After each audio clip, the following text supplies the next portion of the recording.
Сәлеметсіздер ме көрермендер, осы сабағымызда біз 2025 жылы физикадан 11 сыныптар арасында өткен президенттік олимпиаданың өңірлік кезеңінде келген сұрақтарды талдайтын боламыз.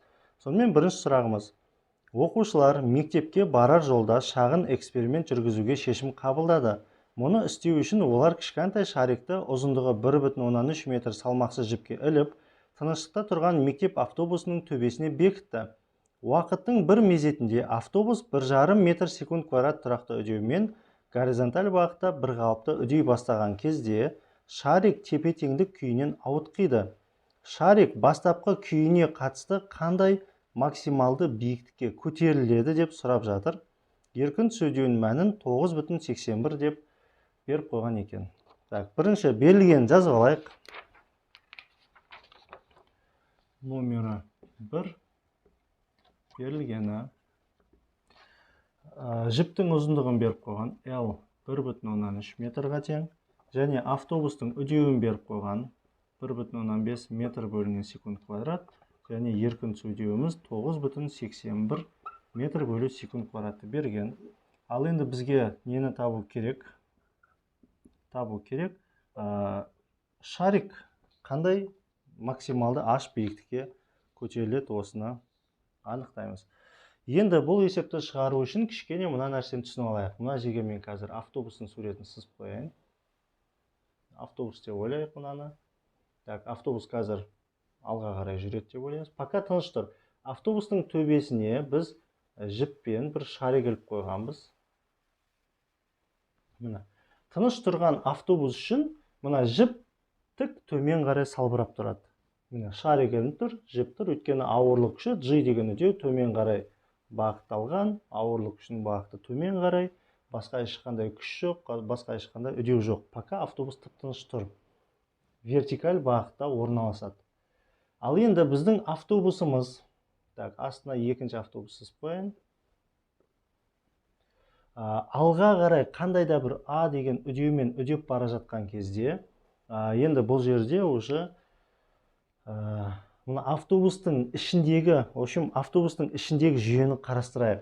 Автобус алға қарай қандай да бір A деген үдеумен қозғалып жатқан кезде, уже бұл жіп кішкене болсын, бастапқы тұрған орны болсын, артқа қарай қандай да бір вертикальмен альфа бұрыш жасай, шарик кішкене қисаяды.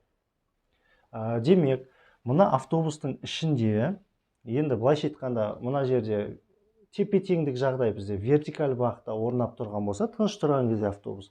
Ал енді біздің автобусымыз үдемелі қозғалып кеткен кезде, енді автобустың ішінде қарап отырсақ, автобус алға қарай үдемелі қозғалғанда, барлық денелер чуть-чуть уже алға үдеп бара жатыр автобус. Денелер кішкене артқа қарай шалқаюға тырысады. Уже инерциялық күш әсер етеді оның барлығына.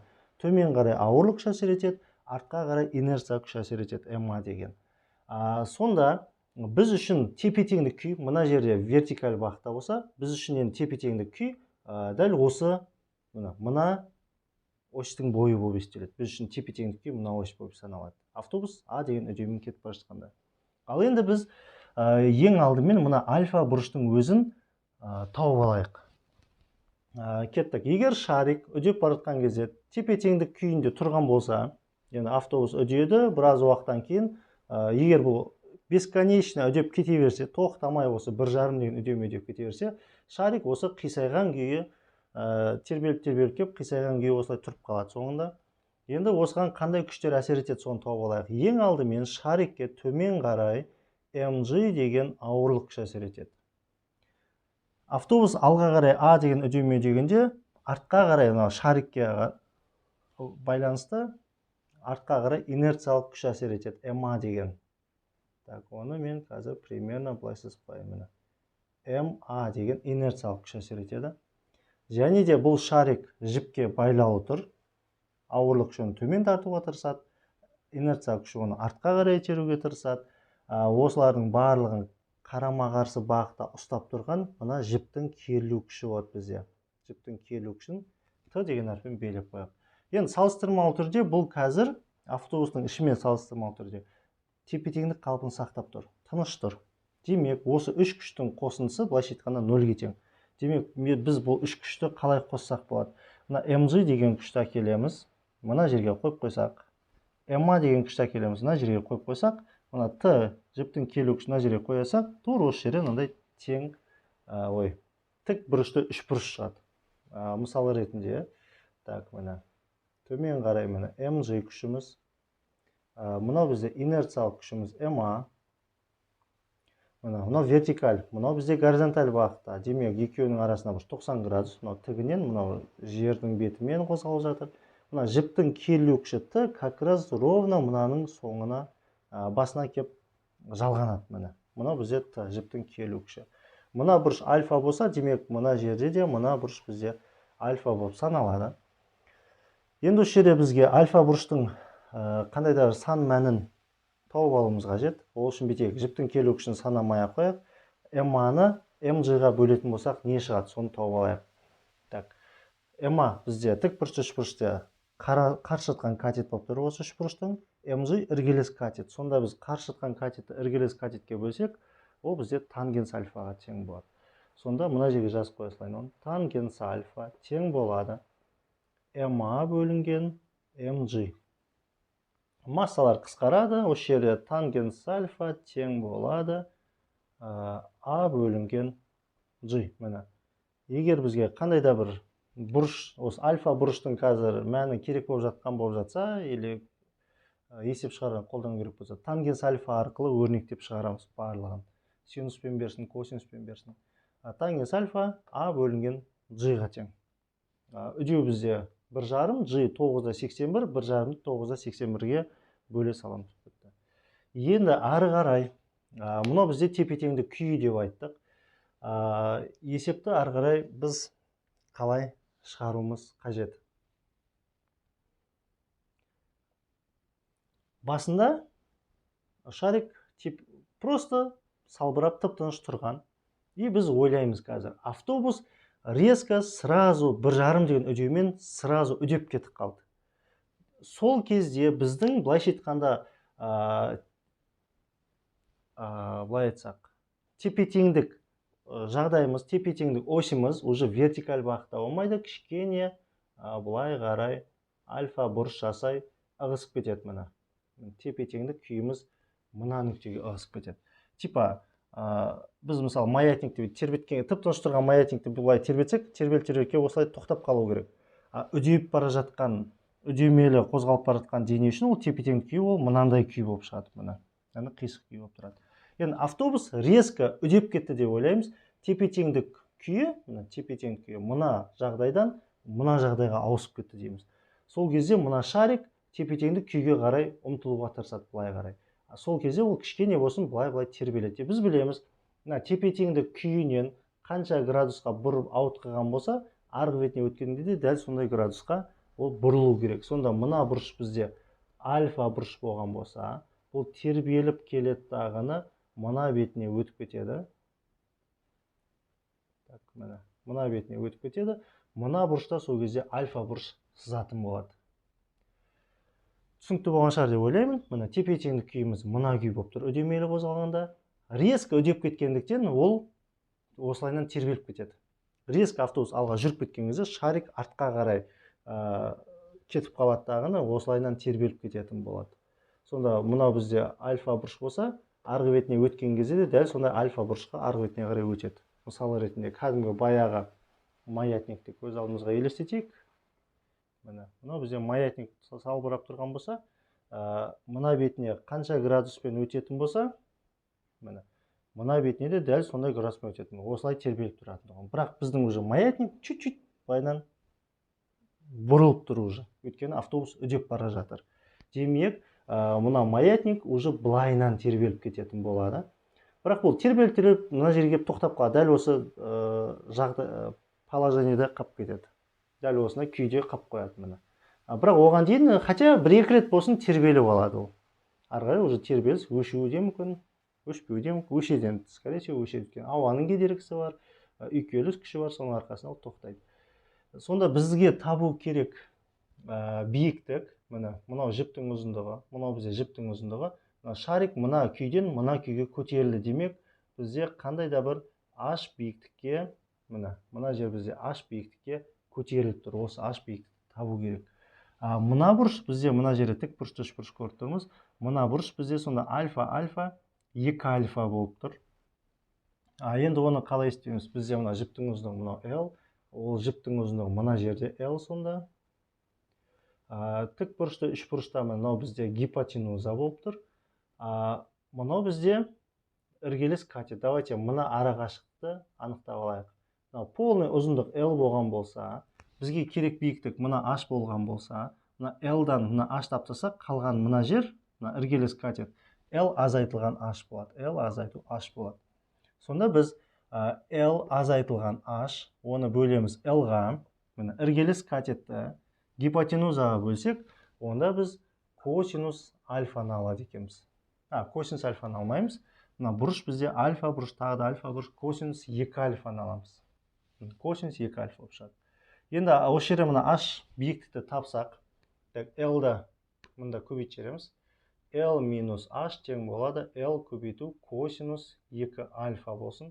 H-ты табуымыз керек. L-дан мынаны алып тастаймыз. H тең болады L азайтылған L косинус 2 альфа. Енді осы жерде L-ді жақсан сыра шығарып жібере салайық. H тең болады L жақшаның ішінде мынаның орнында 1 қалады. Мынаның орнында косинус 2 альфа қалды деп алайық. Бітті мына. Бізде мына альфамыз міне тұр.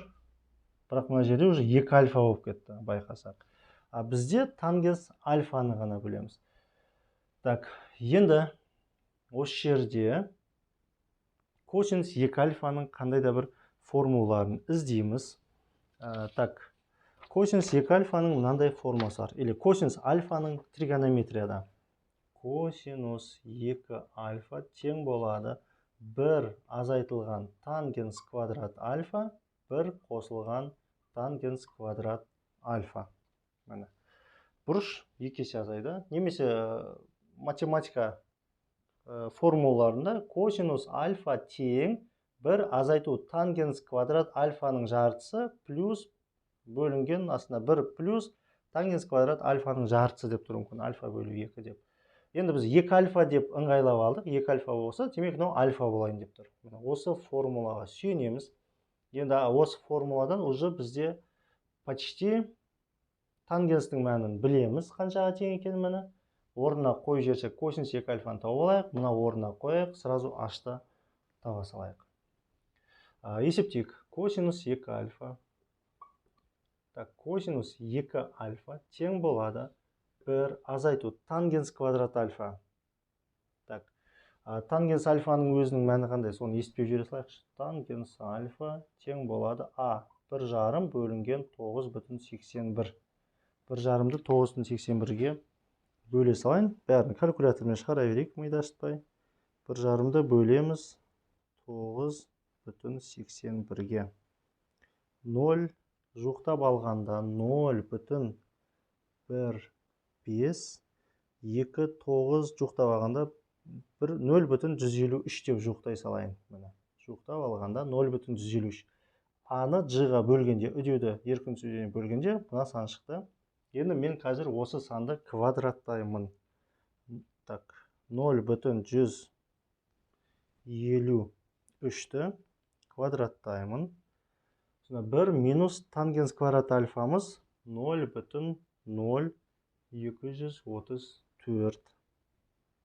Жуықтап алғанда 1 плюс 0,0234 шығады.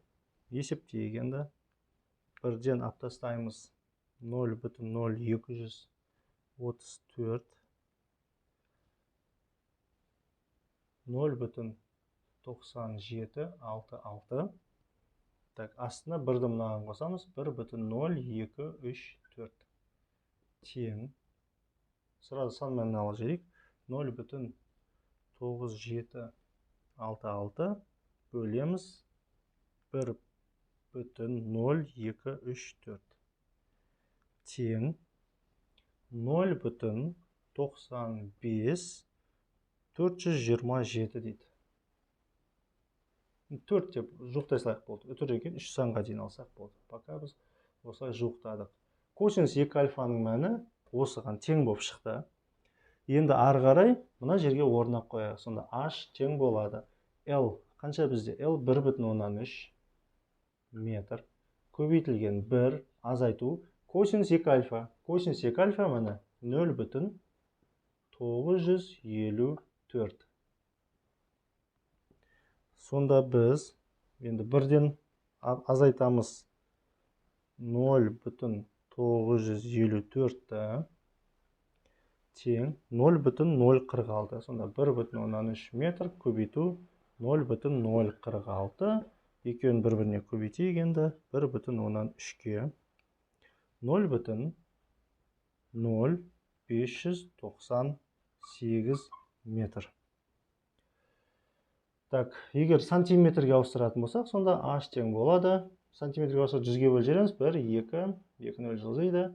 5,98 жуықтап алғанда 5,98 сантиметр. Біз осылай жуықтап алдық. Сонда тепе-теңдік күйінен, мына салбырап тұрған күйінен резко үдеп кеткен кезде мына жерге дейін көтеріледі. H биіктігіміз оказывается 5,98. Бұны почти 6 деп айта салуға да болады. Осынша сантиметр биіктікке көтеріледі деп айтсақ болады екен. Екінші есебіміз. Тәжірибе жүргізу үшін қимасы тұрақты шыны түтікті алып, бір жақ ұшын дәнекерлейді дейді.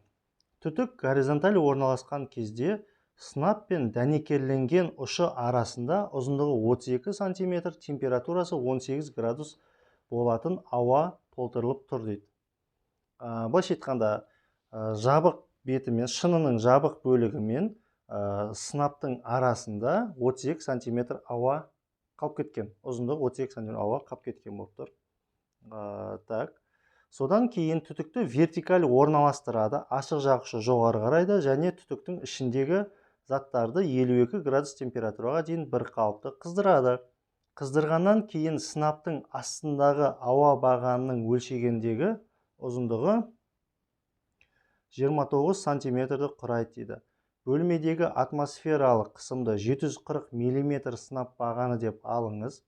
Газды идеал деп есептеп, капиллярлық құбылыстарды ескермей, сынап бағанның биіктігін анықтаңыз дейді. Ал енді осы оқығанымыз бойынша берілгендерін жазып алайық. Так. Номері 2. Берілгендерін не беріп қойыпты? Так.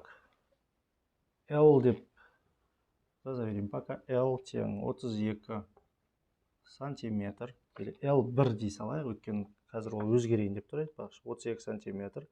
Температура бізде бастапқыда T1 18 градус. Так.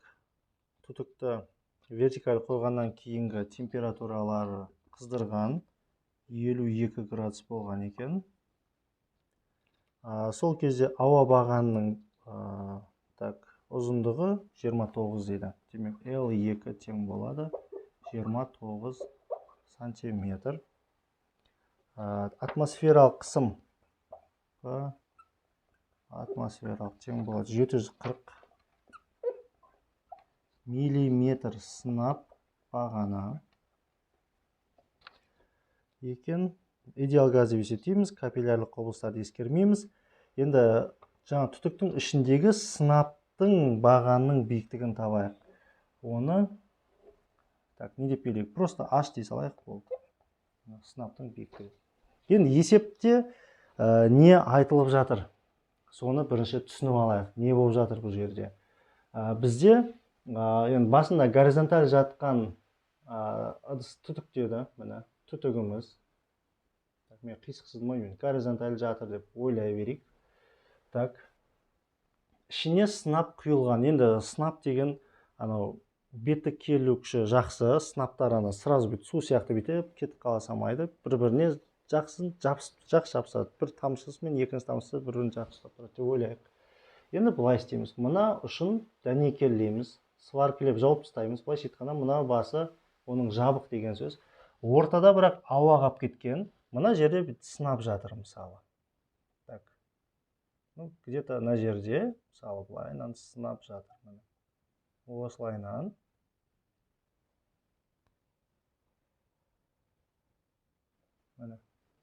мына жерде бізде сынап. Мынау бізде сынап, ортада ауа қалып кеткен.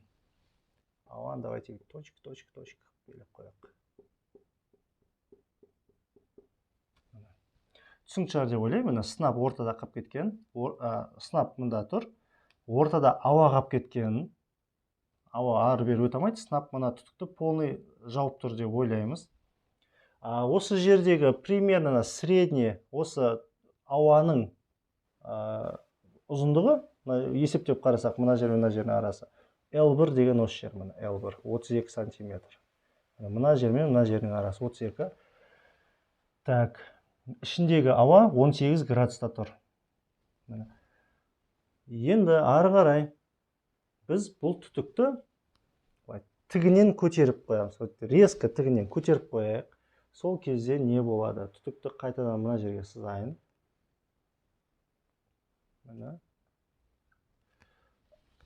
Сынап ортада ауа қалып кеткен, түбінде ауа қалып кеткен, сынап қазір ортада міне. Так, примерно осы жерде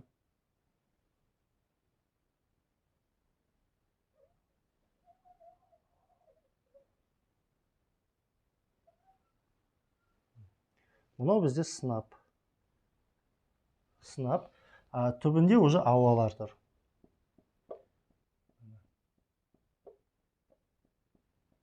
Ауа уже мына жағдайға қарағанда кішкене қысылып тұр. Уже сынап өткен үстінен тағы давление қысыммен әсер етеді.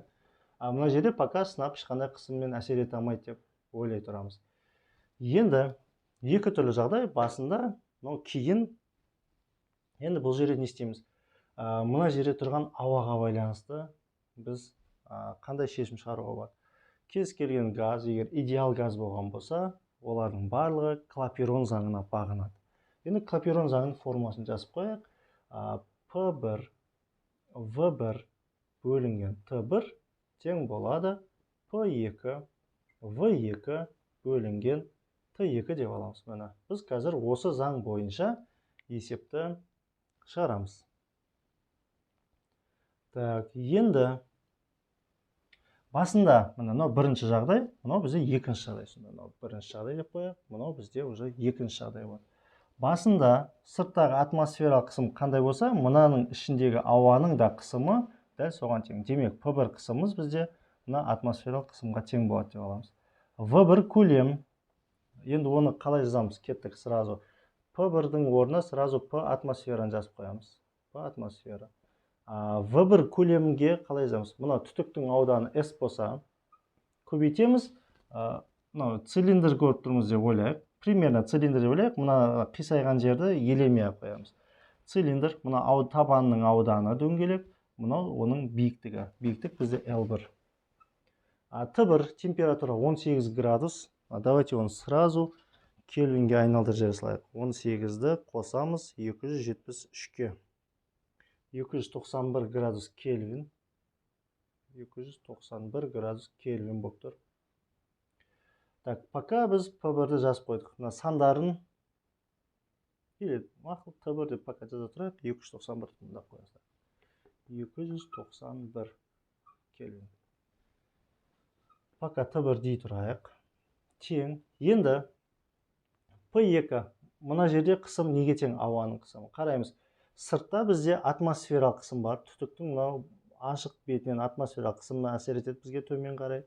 И плюс мына сынап қандай да бір тереңдікте, қандай да бір ашық тереңдікте, мына жерге ашып, как раз ашып табу керек. Сынаптың да қысымы әсер етеді.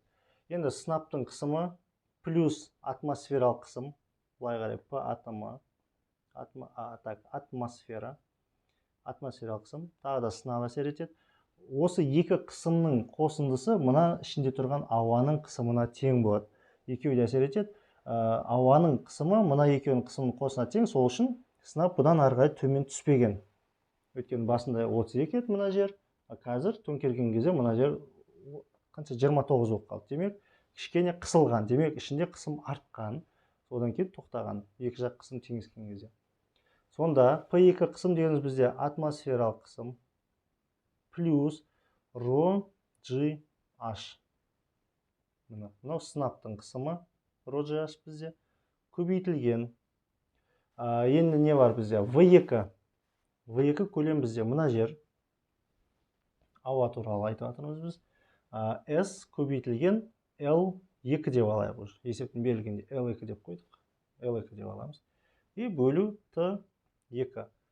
Температура бізде 52 градус. 52-ні біз кельвинге сразу айналдырып алайық. 273-ке қосамыз. 325 кельвин деп жазып қоя салайық. Так, бізде атмосфералық қысым бар. Миллиметр сынап бағанымен беріп қойған бірақ. Так, мына жерде ρ G H демейміз. Бізде ρ G H бізде паскальмен ғой. Мына жерде оны паскальға ауыстырып отырмай қойық. Сразу бүйтейік. ρ G H-тың өзін ғана қалдырайық. ρ G деп салайық. Сол кезде мынау да миллиметрмен шығады. Итак, сынаптың бағаны болғасын, G, ρ уже түсінікті. Осыны аптасай салайық міне. Негіз қысым ρ G H. Просто бізде атмосфералық қысымды паскальға ауыстырып отырудың қажет жоқ. Және де бізде сынаптың тығыздығында берген жоқ. Тығыздығы жоқ. Пока осы H-пен қалдырып кете берейік. Сонда мынау бізде 740 миллиметр болады. Мынау енді қанша миллиметр екені білмейміз енді. Соны таба саламыз. GH-ті не үшін тастағанымыз түсінікті шығар. Так, ρ G-ді не үшін тастағанымыз түсінікті шығар деп ойлаймын. Бұл жерде ешқайсысы паскальмен С жүйесіне шығып жатқан жоқ. Миллиметр сынап бағанын қоямыз. Мына жақта миллиметр сынап бағанымен шыға салсын. Мынау 740. Мынау қанша миллиметрна биіктігін тапсақ болды. Түсінікті шығар деп ойлаймын, е? Так.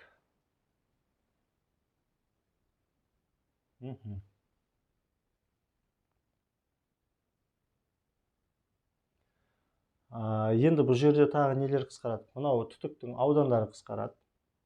Түтіктің ауданы өзгермейді. Так, болды. Осы теңдеу қалды бізде. Енді, так, бұл жерден бізге керегі мұна H. Сразу былай жасайық. Мынандай нәрсе қалды ғой бізде. P атомы көбейтілген L1 астында T1 тең болады. Жақша P атмосфера плюс H көбейту L2 бөлу T2. Так, бізге H керек. L2 мен T2-ні теңдеудің ар жағына өткізейік. Теңдеудің үстіне тұрса, ары өтке барса астына түсіп кетеді. Мынау астында ар жақ барса үстіне шығып кетсін. Сонда бізде P атмосфера. Так, L1 T2 көтеріледі үстіне қарай. Астында, так, L2 қасына түседі. T1 қасына L2 тең. Мына жақта жақша қалып кетеді. P атмосфера плюс H. Болды. Жақшаны апсай салайық, керегі жоқ ары қарай. Енді H табу үшін мынаны да ары қарай лақтырып жібере саламыз. Минуспен өтеді бұл. Сонда сразу H тең деп жазып алайын. H тең. P L1 T2 T1 көбейту L2 минус P атомы. Болды. Бізде, по-моему, барлық сандар бар. Енді осы жерде H-ты сразу таба салайық. H тең болады. Так. Атмосфералық қысым 740. Сразу 740 деп сан мәнін қоя берейік. Так, 740. Көбейту L1. Так, бұл жерде сантиметр, мынауда сантиметр. Барлығын сантиметрмен қалдырайық. Бәрібір сантиметрмен қысқарып кетеді. Кельвинмен қысқарып кетеді. L1 бізде 32 сантиметр. T2. Енді температураны бірақ міндетті түрде кельвинмен алуымыз қажет. 325. T1 291. L2 бізде 29. Азайту атмосфералық қысым 740.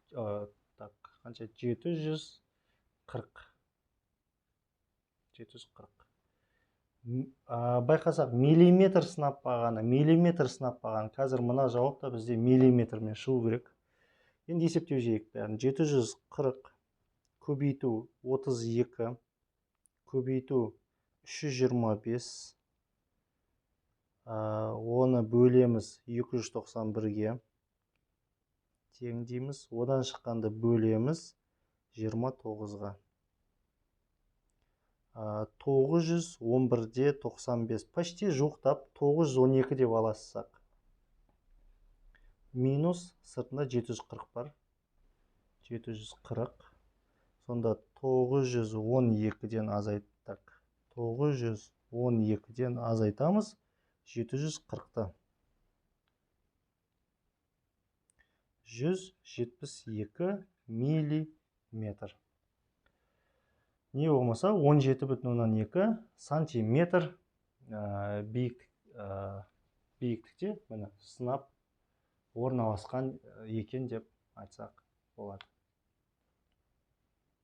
Келесі есебіміз номері 3.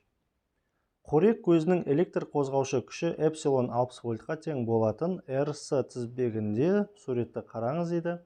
Кілтті периодты түрде жабық күйден ашық күйге және кері ауыстырып отырады.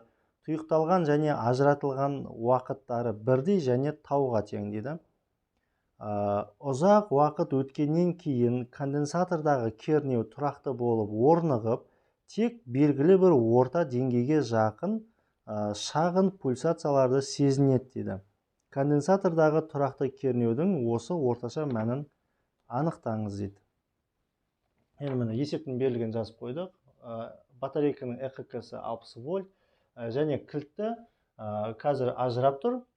Тау уақыт бойы ажыратамыз, сосын жабамыз. Тау уақыт бойы жабық тұрады, қайтадан ашамыз, тау уақыт бойы ажырайды, қайтадан жабамыз, тау уақыт бойы жабық тұрады. Осылай ашып жауып тұрамыз.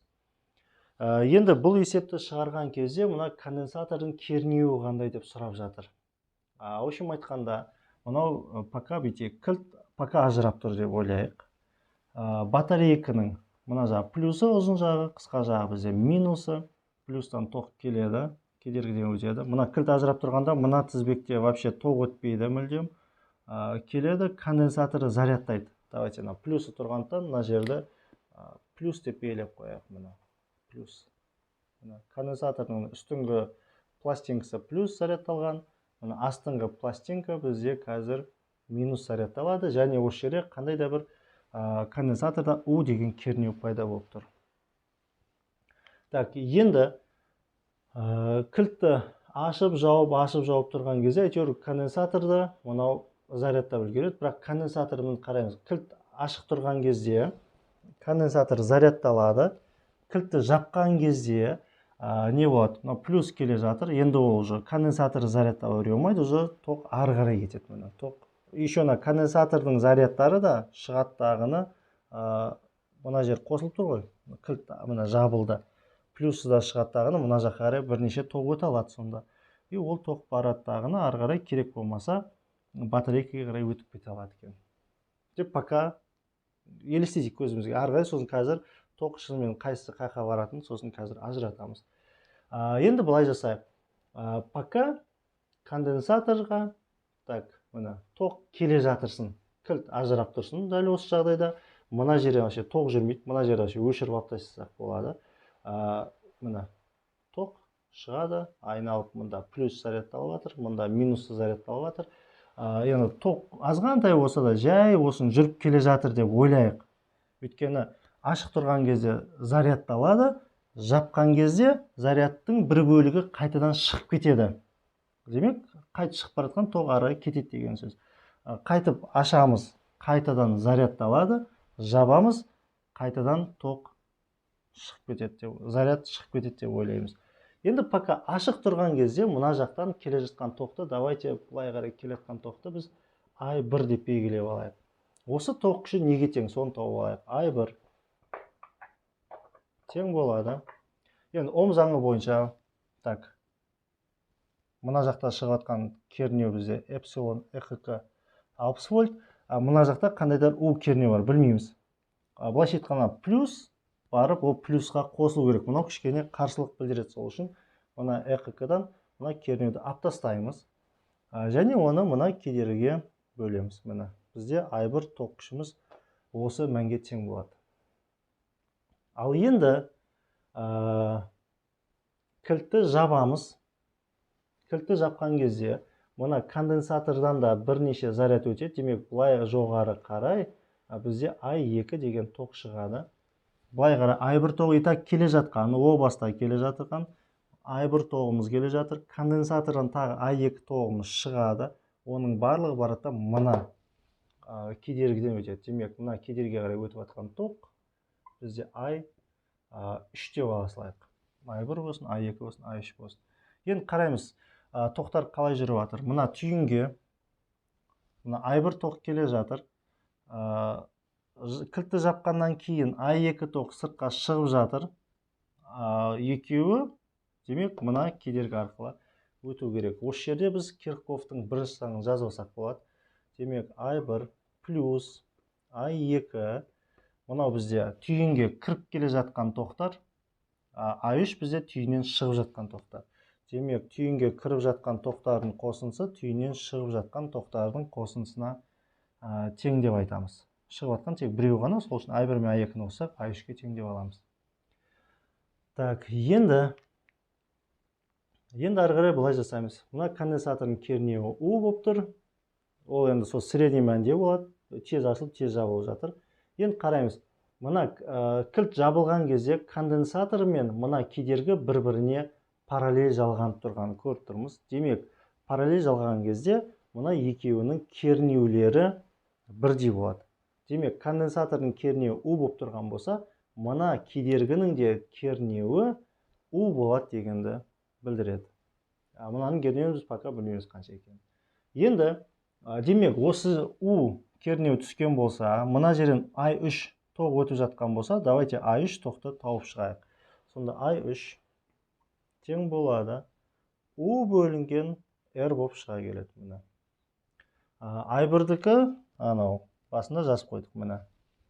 Так, енді осы жерде так I3 бар, I1 бар.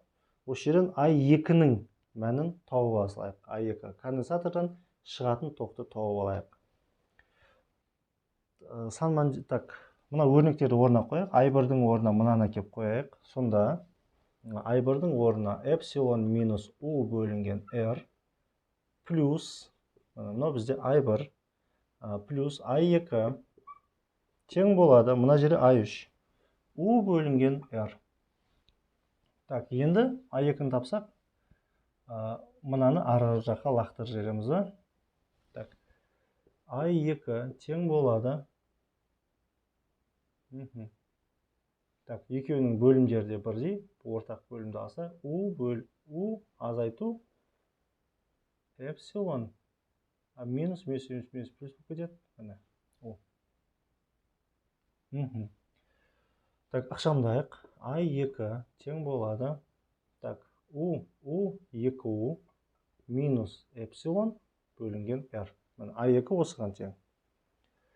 Так, енді біз білеміз, кілт ажыраған кезде, батарейкадан шығатын тоқ азғантай I1 болса да, ол конденсаторға қарай кіріп келе жатыр. Демек, конденсаторға қандай да заряд кіріп келе жатыр. Сосын кілтті жапқан кезде конденсатордан қайтадан зарядтар сыртқа шығады. Мына кедергі арқылы ары қарай кету керек. Ашқан кезде қайтадан конденсатор зарядталады, қайтып сол кернеу қайтып тола бастайды. Жапқан кезде қайтып кернеу азайып жатыр. Ашамыз, қайтып толады. Демек, бұл жерде не істеуіміз керек? Қанша заряд кіріп жатса конденсаторға, жапқан кезде сонша заряд қайтып шығып жатыр. Қайтып кіріп жатыр, қайтып шығып жатыр. Демек, кірген заряд Q тең болады. I1 тоқ арқылы кіріп жатыр ғой. I1 көбейтілген уақыт, мына тау уақытта кіріп жатыр. Мынау кіріп жатқан заряд. Шығып жатқан заряд ол да енді шығатын кезде I2 тоқ шығып жатыр. Мына конденсатордан кіріп жатқан кезде I1 тоқ кіріп жатқан, енді шығатын кезде I2 тоқ шығып жатыр. I2 ол да сол тау уақытта шығып үлгеру керек екен. Енді қараймыз. Кернеу почти средний мәнде тұрып қалған, сәл-пәл сол жерде кішкене кернеу тербеледі. Сәл көбейеді, сәл азаяды, сәл көбейеді, сәл азаяды. Почти бір средний мәнде тұр. Демек, кірген заряд пен шыққан заряд тең дейміз. Демек, мына өрнектер де тең болады. Сонда I1 көбейтілген тау тең болады I2 көбейтілген тауға деп айтсақ болады. Уақыттар қысқарып кетеді мына таулар.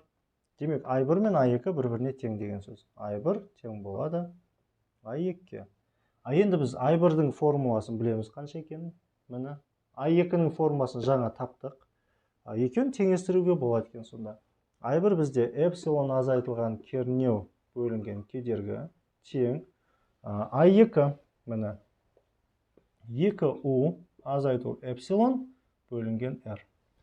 Бөлімдегі кедергілерді аптасай саламыз. Екеуін бірдей. Демек, эпсилон азайтылған U тең болады 2U азайту эпсилон. Енді эпсилоны бар бір жаққа, кернеуі барларды бір жаққа. Давайте эпсилоны барларды сол жаққа жинайық. Минус эпсилон оң жақтағы сол жаққа өтсе плюс болып өтеді. Сонда эпсилон плюс эпсилон 2 эпсилон болып шығады. Тең 2U бар оң жақта, сол жақтағы минус U оң жаққа өтсе плюс болып өтеді. Демек 3U болып шығады. Демек, осы жерден U-ды табатын болсақ, U тең болады 2 эпсилон, мына 3-ті ар жаққа бөліп жібереміз. Так, 2 эпсилон бөлу 3 болып шықты. Демек, 2 көбейту эпсилон бізде 60 вольт болатын. 60 вольт 3-ке бөлеміз. Так, 120, 123-ке бөлеміз 40 вольт. Демек, біздің конденсатордағы жиналықталған кернеуіміз 40 вольтқа тең болған екен. 40 вольттың шамасында 40 вольттан сәл көптеу, 40 вольттан сәл аздау өзгеріп отырады екен кілтас шапқан кезде. Төртінші есебіміз.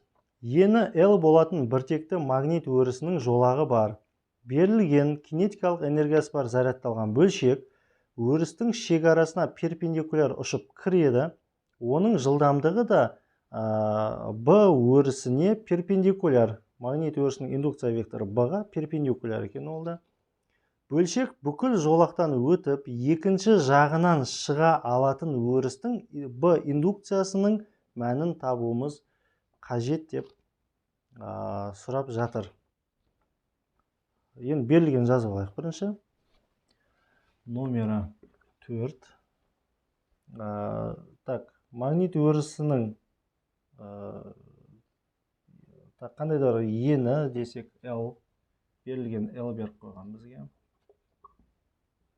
L беріп қойған.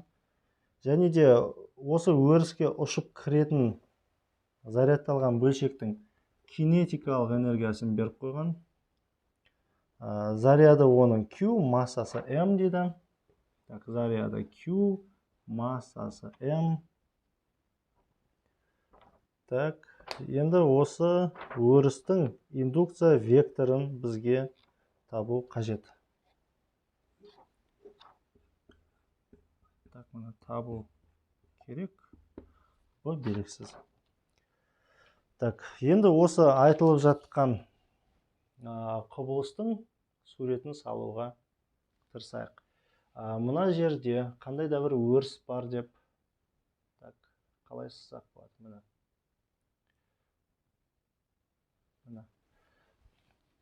Мына екі сызық бір-біріне параллель, мына жерде магнит өрісі орналасқан. Так, мен қазір егер ол өрісті былайынан сызатын болсам, зарядталған бөлшек оң болса, мен сол қолды қолданамын. Ол кезде былай айналу керек болады. Шеңберді уже былай сызамай қаламыз. Так что шеңберді желательно былай сызу керек бізге. Так что өрістің индукциясы бізге қарай бағытталған болу керек. Так, өрістің индукция векторларының бағыты мына точка қылып қоямыз. Точка деген сөз ол бізге қарай бағытталып келе жатыр деген сөз. Мына линия границаның өзінде сызып қоя салайық мына. Граница мына ең соңғы индукция векторларының мына. Так, мына точкалар.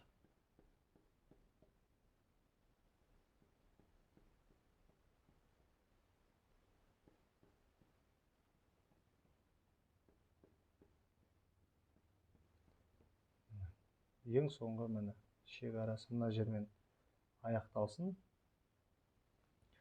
В общем айтқанда, бізде где-то мына жерде бір магниттің, так, бір оңтүстік полюсы бар. тақтаның арғы бетінде, ар жақта, тақтаның ар жағында солтүстік полюс бар. Индукция векторлары солтүстіктен шығып, екі орта ауа, бос кеңістік деп алайық, или бос кеңістік деп алайық, вакуум деп ойлайық. Индукция векторлары прям бізге қарай бағытталып жатыр. Арғы беттен бері қарай келе жатыр. Бірақ мына осындай, осы ені L болатын, так, L деп қояйық. Мына жер мен мына жер. Осындай жерде ғана магнит өрісі орналасқан, бері қарай бағытталып келе жатыр. Индукция векторлары бізге қарай. Ал енді бізде мына жерде қандай да бір зарядталған бөлшек, плюс деп қояйық, заряд плюс болсасын, Q деп қойған, плюс Q, значит. Осы дене, мынау, так, мына жолаққа, магниттік жолақ дейміз бе, магнит өрісі орналасқан мына жолаққа перпендикуляр бағытта, және индукция векторлары бізге қарай бағытталып тұр ғой, соған да перпендикуляр. Индукция векторы прям бізге қарай, ол былай қарай. Мына екеуі өзара перпендикуляр демек. Мына жолаққа да перпендикуляр бағытта, қандайдар v жылдамдықпен ұшып кіреді. Енді біз білеміз, зарядталған бөлшек магнит өрісіне енген кезде оған Лоренц күші әсер етеді. F Лоренц тең болады B Q V деген, егер перпендикуляр ұшып кіретін болса, синус 90 градусқа мәні бірге тең, B Q V деген формуламен әсер етеді. Енді бұл күш әсер еткендіктен, бұл Лоренц күші, зарядталған бөлшек магнит өрісіне кіргенде Лоренц күші, бұл денені шеңбер бойымен айналдырып жүруге тырысады. Енді оның зарядталған бөлшек плюс болса, біз сол қолды қолданайық. Төрт саусақтың бағыты жылдамдықтың бағытын көрсетеді. Мына алақанды индукция векторларының стрелкалары алақанды тесіп өту керек. Сол кезде мына бас бармақтың бағыты бізде Лоренц күшінің бағытын көрсетеді. Күш қақа қарай бұл денені қақа қарай тартады, немесе қақа қарай бұрады, соны көрсетеді. Индукция векторларына точкалар бізге қарай бағытталған. Демек, алақанды тесіп өту үшін біз алақанды соларға қаратып қоямыз. Алақанды тесіп өтеді былайынан ары қарай. Жылдамдықтың бағыты жоғары қарай. Біздің сурет бойынша алақанды тесіп өтіп жатыр. Мына границаға кіргеннен бастап, мына точкаға жеткен, мына бөлшек, мына точкаға жеткеннен бастап, мына жерге сызып қояйық. Қарасақ, Лоренц күшінің бағыты қазір оңға қарай болып тұр. F Лоренц оңға қарай. Демек, ұшып келетқан бөлшекті бұл оңға қарай тартады. Ол оңға қарай бұрыла бастайды. Бұрылғанда да бұл жерде шеңбер сызатын көрініп тұр. Сонда бұл келеттағыны бұлай бізге қарай бұрыла бастайды. Енді бітейік. Сразу мына бұрылды. Ол енді бізге қарай бұрылған кезде жылдамдықтың бағыты уже былай қарай кетті. Бас бармақтың бағыты қайтадан сол жылдамдыққа перпендикуляр. Енді ол бұлай төменге қарай тартып жатыр уже. Уже ол былай қарай уже до конца оңға қарай бұрылып кеткен кезде уже қарасақ, уже күштің бағыты енді төмен, ары қарай осылай айналып кете береді. Сонда күштің жылдамдықтың бағыты мен күштің бағыты обязательно бір-біріне перпендикуляр.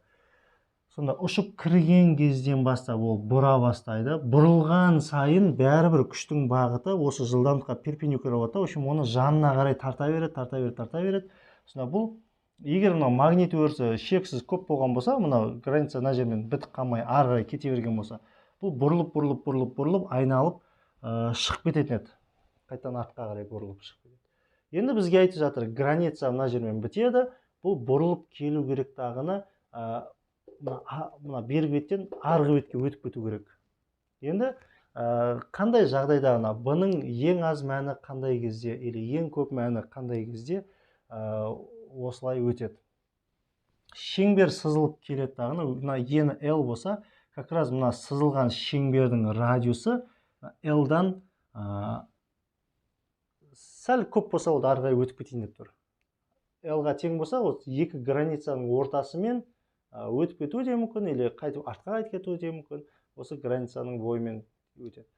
Ал егер сызылған шеңбердің радиусы L-дан аз болып қалған болса, бұл айналып бараттағыны, шеңбер сызып келеттағыны, қайтадан ұзына границадан арғай қайтып шығып артқа қарай кетіп қалады. Келген бағытынан уже қарама-қарсы кетіп қалады. Сонда біз сызылған шеңбердің траекториясын примерно осындай шеңбер деп қарастырамыз. Шеңбердің центрі где-то мына жерде. Так, мынау шеңбердің қазір 4-тен 1 бөлігі, ширек бөлігі. Мына радиус как раз L-ға тең деп алайық. Мына жерде радиус болып тұр ғой сонда бізде. Мына жерде радиус. Енді осы шеңбердің радиусын қалай табамыз? Біз білеміз F тең MA. Енді Лоренц күші, әсер еткен күш бізде Лоренц күші. Үдеу демек жылдамдық өзгеріп жатқан жоқ, тек оның бағыты өзгеріп жатыр. Лоренц күші өзіне қарай так бұрып жіберіп жатыр. Өшім айтқанда, демек шеңбер оймен бір қалыпты қозғалып келе жатқан кезде бізде центрге тартқыш үдеу әсер етеді. Сонда оның центрге қарай тартып жатқан Лоренц күші болып саналып тұр. Енді ары қарай осы форманы ашайық. B, Q, V тең болады M. Центрге тартқыш үдеудің формуласы V квадрат бөлінген R. Мына жылдамдық пен мына жылдамдықтың квадраты қысқарып кетсін. Осы жерден радиус табатын болсақ, MV бөлу R, R-ді ар жаққа лақтырамыз, BQ-ді бері қарай лақтырамыз. Сонда R тең болады MV бөлінген B, мына Q. Магнит өрісі тарапынан әсер еткен Лоренц күші осындай радиус бойымен айналдыруға тырысады. Енді бір есептің шартында бізде кинетикалық энергия беріп қойған болса, мына есепті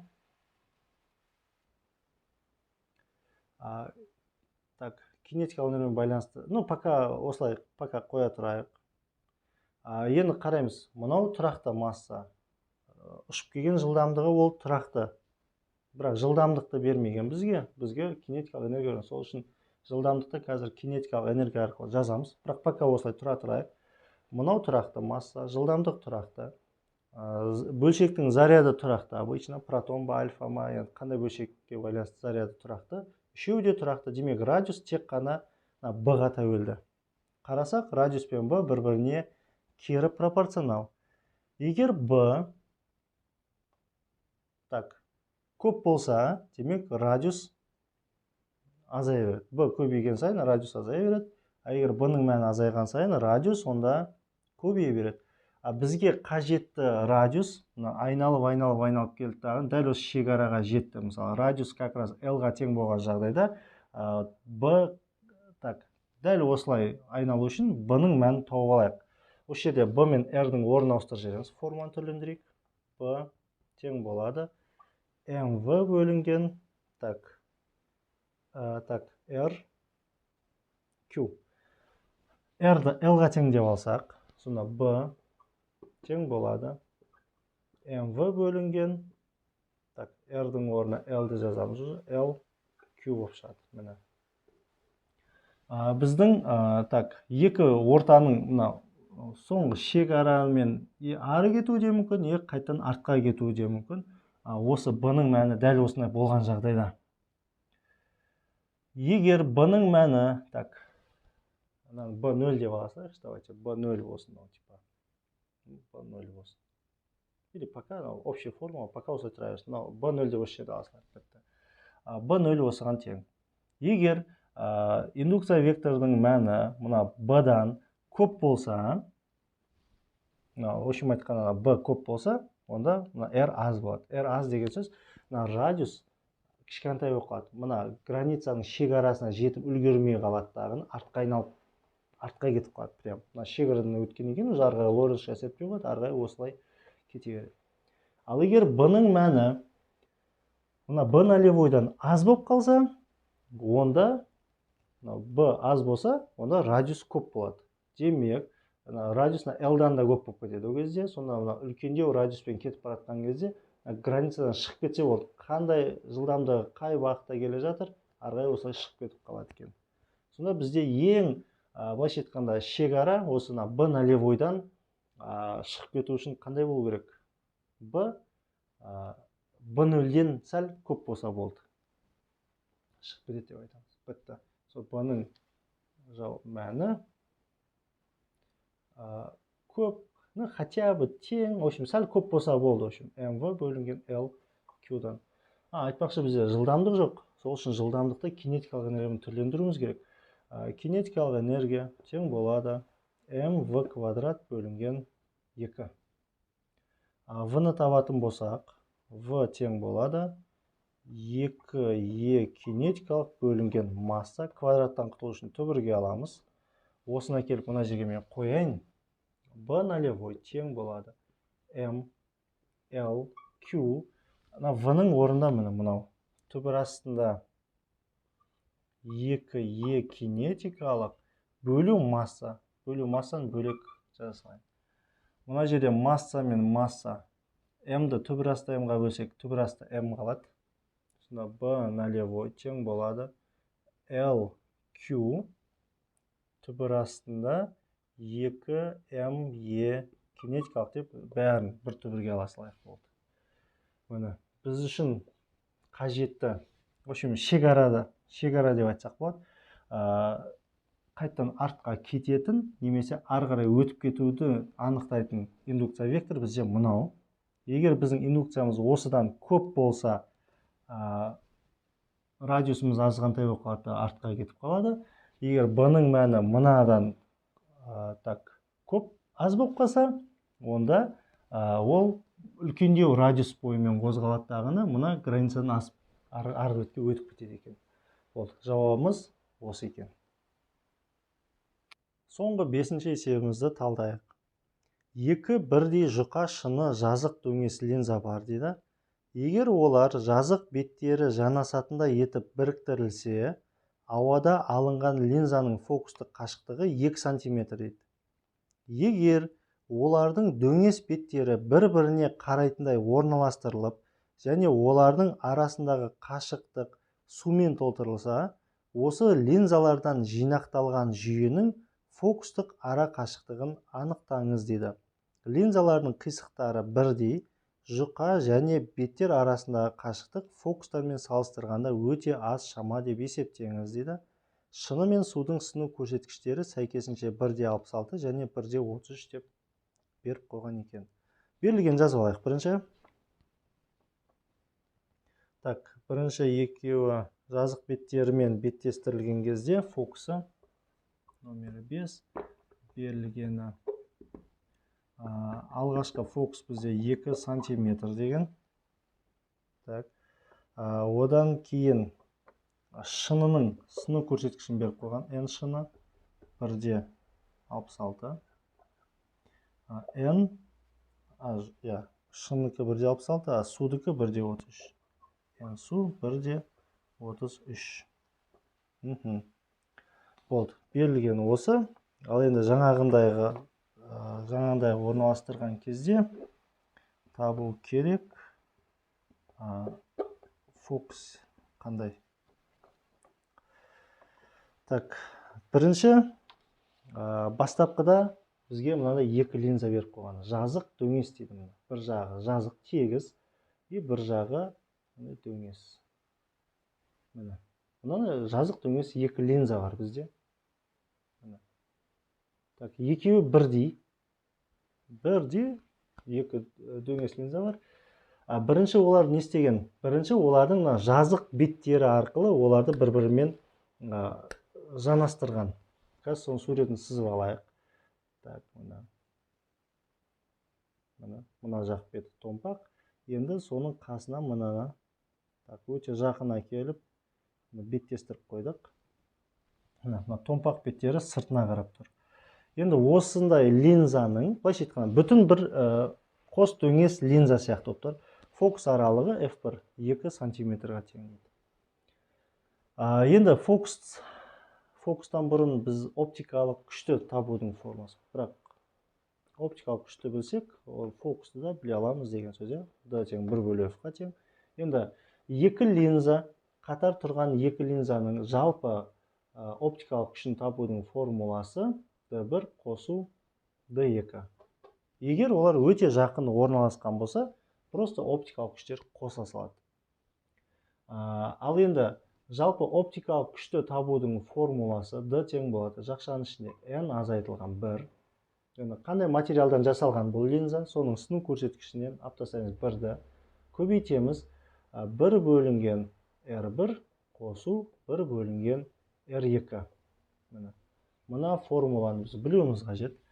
Мына линза бізде шыныдан жасалған. Шынының n-на кеп қоямыз. Мына 1/66-на кеп мұнда қоямыз. R1, R2 дегеніміз осы линзалардың қисықтық радиустары. Мына бір бетінің, мынау екінші бетінің. Бізде мына линза бізде қалай жасалынған?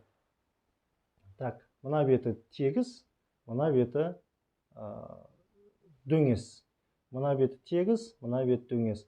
Бірақ екеуін бір-бірімен дәл осылай қойған кезде, жабыстырып қойған кезде, как бы мынандай линза алған болып тұр. Қос дөңес болып көрініп тұр. Ортада граница не важно. Екеуін бірге просто жабыстырып қойдық. Просто қос дөңес линза мына. Демек, R1 дегеніміз мына дөңес сфера деп ойласақ, мына сфераның бөлігі деп ойласақ, сол сфераның радиусы, мынанда сфера деп ойласақ, сол сфераның радиусы. Бірақ екі жағы бірдей, екі линза бірдей деп айтылған. Мынаның R1 қандай болса, R2 де екеуі бірімен тең, бірдей. Так, енді осы жерден D-ның орнына 1/f-ті жазып алсақ, 1 бөлінген f1 деп алайық, тең болады.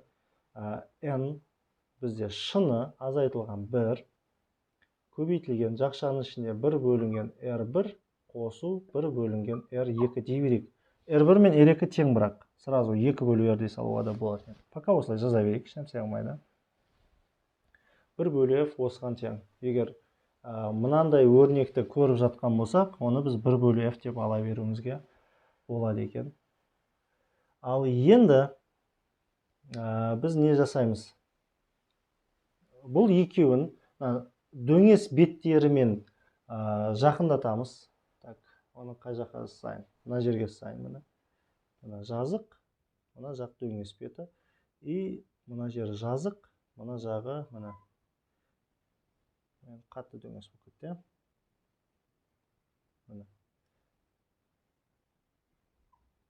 Осылай қаратып қойдық. Міне есептің шарты бойынша дөңес беттерін жақындатып қойдық. Және осылардың ортасына, мына жерді белгілеп алайық. Екі жағы ауа, бірақ мына ортасын сумен толтырамыз біз. Екі линзаның ортасында су бар. Так, сонда былайша айтқанда мынау бізде линза, дөңес линза, жазық дөңес линза. Мынау жазық дөңес линза, екі шетінде жазық дөңес линза бар. Ортасында бізде судан құралған, судан жасалып тұрған ойыс линза бар деп елестетеміз. Сонда былайша айтқанда мына жерде 3 линза бір-бірімен жабысып бірігіп тұр деп елестетуімізге болады. Енді осы линзалардың жалпы фокус аралық, осы линзаның, 3 линзадан құралған линзалар жүйесінің фокустық аралығын табуымыз қажет. Ол үшін D тең деп, уже плюс D3 болып жазылу керек. D тең. D деген ол 1 бөлінген фокус. F2 дей салайық. Есептің табу керек, F2 деп қойғанбыз. Тең. Енді олар мына үшеуі қоя, D1, D2, D3 деуіміз керек. D1-ге мұнаны жазамыз, D2-ге де осы формулямен, D3-те осылай шығарамыз, кеттік. D1 дегеніміз қалайыз? Мынау бізде бірінші болсын. Так, бірінші болсын. Мына су бізде екінші болсын. Мына линза шетіне тұрған, ол екінші болсын. Сол жағында линза бірінші, оң жағында линза екінші болсын. Бірінші линза үшін жазамыз. N, ол шыныдан жасалған, мына линза шыны, минус 1. 1 бөлу R1. Енді қараймыз. Мына беті оның тегіс. Ол ешқандай сфера емес. Тегіс болғандықтан оның радиусы шексіздікке кетіп қалады. Бірді шексіздікке бөлсек, ол 0 шығады, почти 0. 0-ге ұмтылады. Сонда бірді шексіздікке бөлген, ол 0-ге ұмтылады. Мына жер почти 0 болып кетеді. Сонда плюс не қап кетеді? 1 бөлінген R жағы кетеді. Давайте пока R1, R2 ма? Мақұл, R2 дей салайық. Осы қап кетті. Басқа ешнәрсе жоқ уже. Плюс, D1 кетті. Енді D2. Екінші линза бізде мына ойыс линза. Бірақ ойыс болғандықтан уже оның оптикалық күші теріс болады. Фокусы да оны жалған болады. Сосын минус қоямыз. Минус N уже ол су азайтылған 1. Оның екі жағы да мына сфералық бетпен шектелген міне. Екі жағы да осындай сфера. 1 бөлінген R1 плюс 1 бөлінген R2 болсын. Так, плюс, енді мынаны айтамыз. N бұл шыныдан жасалған минус 1. 1 бөлінген R1, мына сфераның мына радиусы, R1 деген мына радиус болсын, мына сфераның радиусы. Мына беті оның тегіс. Сол үшін плюс 1 бөлінген, так, радиус оны шексіз кетіп қалады, ол 0 болады дедік, сол үшін пока осылай қалып дейік. Так, енді ары қарай осы өрнекті ықшамдауымыз қажет. Так, n шыны минус 1, n шыны минус 1, мына екі өрнекті бірімен ықшамдайық. Так, мына жақшаны сыртынан шығарып жіберейік. Сонда 1 бөлінген f2 тең болады. n шыны азайту 1 шығып кетті. Мұнаның ішінде итак мынау бар тұғын. Мынаны жақша қалудың қажетті жоқ сияқты де. 1 бөлінген r2 плюс мынау шығып кетті, мынау қалды. 1 бөлінген r1. Так, минус мына су өз отдельно жазып қойсақ. n су азайту 1. 1 бөлінген r1 қосу 1 бөлінген r2. Енді қараймыз. n шыны азайту 1. 1 бөлі r1 қосу 1 бөлі r2. Енді қосылғышын орын ауыстырғанмен ешқандай мән өзгермейді. Қарасақ, дәл мына формулаға кеп тұрған сияқты. f1-дің формуласы. n шыны азайту 1. 1 бөлі r1 қосу 1 бөлі r2. Мынаның орнына біз 1 бөлі f1-ді қоямыз әдік. Мына жерге 1 бөлі f1-ге кеп тұр. Сонда 1 бөлінген f2 тең 1 бөлі f1 болып тұр. Мұның бәрі 1 бөлі f1 мына формула ровно кеп тұр мына жерге. Енді мына жерді түрлендірейік. Минус. Так, дәл 1 бөлі f1-ге келтіру керек мына жерді де. Бірақ қалай істесек болады? Мына жері 1 бөлі r1 қосу 1 бөлі r2 бар. Тек қана n шыны минус 1 деген жоқ. Енді оны қалай жасауға болады? Пока мен мынаны жазып алайын. n су азайту 1 көбейту 1 бөлінген r1 қосу 1 бөлінген r2. Пока өзін жаздық. Енді бетек, осыған көбейтчері салайық. n шыны азайту 1. n шыны азайту 1-ді. Өзара қысқарып кетеді. Ешқандай есептің шартын бұл өзгертпейді, бұзбайды. Бірақ біз білеміз, n шыны азайтылған 1-ді көбейтеміз мына 1 бөлі r1 қосу 1 бөлі r2-ге. Мынаны, мына жақшаға көбейтсек, бізде ол 1 бөлінген f1 шығады. Так, тең, жалғастыр жіберсек. Енді пока мына жерден бастап кете берейін. 1 бөлінген f1 минус, так, n су азайтылған 1. Жоқ, бетек. Мынау тұра тұрсын пока. Мына бөлімдегі мынау тұра тұрсын. Мынаны мынаған көбейткен, ол мынау. Мына мен мынау, ол 1 бөлі f-қа тең. Сол үшін сразу 1 бөлі f деп жазып алайын. f1 көбейту. Не қалып кетті енді? Мынау қалып кетті. n су азайту 1. Мынау бөлімде мынау қалып кетті. Сразу бөлімде жасылайын. n шыны азайту 1. Оны жақшағып қойсылайын. Так, мына жерде қарасақ 1 бөлі f1 азайту 1 бөлі f1 бар екен. Қасында мыналар көбейтіліп тұрған. 1 бөлі f1-ді жақшаның сыртына шығар жесілайынында. Так, сонда әдемілеу жазалайық. 1 бөлінген f2 тең 1 бөлі f1-ді мен жақшаның сыртына шығар жесілайын. Мынанан 1 бөлі f1 шығып кетсе, орнында 1 қалады. 1 азайту. Мынау шығып кетсе, орнында мынау қалады. Так, n су азайту 1. n шыны азайту 1. Жақша жабылды. Так, енді n-дардың мәндері бар бізде.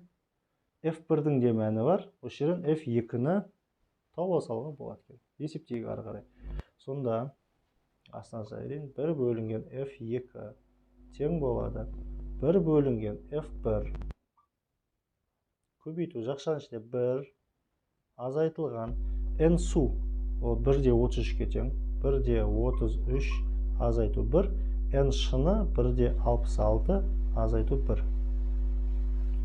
Сонда, так, ортаны бөле салайын.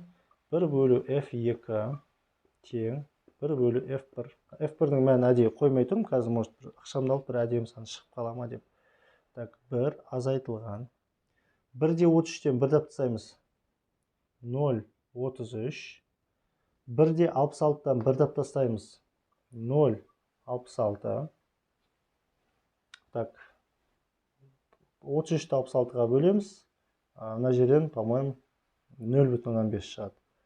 1 бөлінген f2 тең болады. 1 бөлінген f1 көбейту. Қанша дедім жаңа? 0,33 бөлу 0,66. 0,5 шығады. 1-ден 0,5 тапсаймыз.